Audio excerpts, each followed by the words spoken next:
Supreme কোর্টের নির্দেশ মেনে মালদার মোথাবাড়ির ঘটনায় জাতীয় তদন্তকারী সংস্থা এনআইএ-কে তদন্তভার দিয়েছে নির্বাচন কমিশন। তদন্তভারে রয়েছেন দুদে এনআইএর আইজি সোনিয়া সিং। শীর্ষ আদালতের নির্দেশ মতো শুক্রবার মোথাবাড়িতে পৌঁছান এনআইএ ডিআইজি নেতৃত্বে 40 জনের তদন্তকারী দল। প্রথমে মোথাবাড়ি থানায় পৌঁছন তারা, এরপর সেখান থেকে 3টি টিমে বিভক্ত হয়ে যান তারা। একটি টিম মোথাবাড়ি থানায় থাকেন, ঘটনাস্থলের ছবি সংগ্রহ করেন।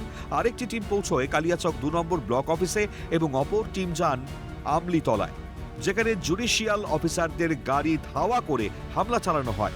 ঘটনাস্থল পুঙ্খানুপুঙ্খভাবে খতিয়ে দেখেন আধিকারিকরা। শেষ পাওয়া খবর পর্যন্ত মোট গ্রেপ্তারির সংখ্যা 35। 19টি মামলা দায়ের হয় কালিয়াচক কাণ্ডে। অন্যদিকে কালিয়াচকের ঘটনায় আদালতে রিপোর্ট জমা দিল মোথাবাড়ি থানার পুলিশ। তাতেই উঠে এসছে চাঞ্চল্যকর তথ্য।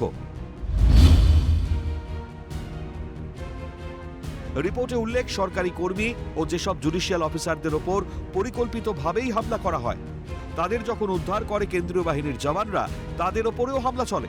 জুডিশিয়াল অফিসারদের গাড়ি বিডিও অফিস থেকে বেরোয়, সে সময় সিআরপিএফ জওয়ানের গাড়ি লক্ষ্য করেও হামলা চালানো হয়।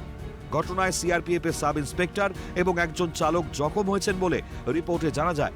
সব মিলিয়ে কেন্দ্রীয় বাহিনীর 2 থেকে 3 জনের আক্রান্ত হওয়ার বিষয় উল্লেখ। বিডিও অফিসের সামনে উস্কানির জেরেই হামলা।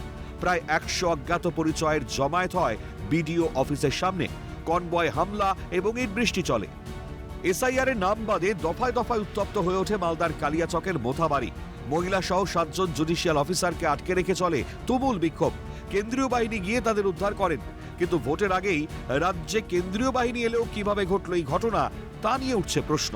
মালদহ থেকে করুণাময় সিংহের রিপোর্ট, ক্যালকাটা নিউজ।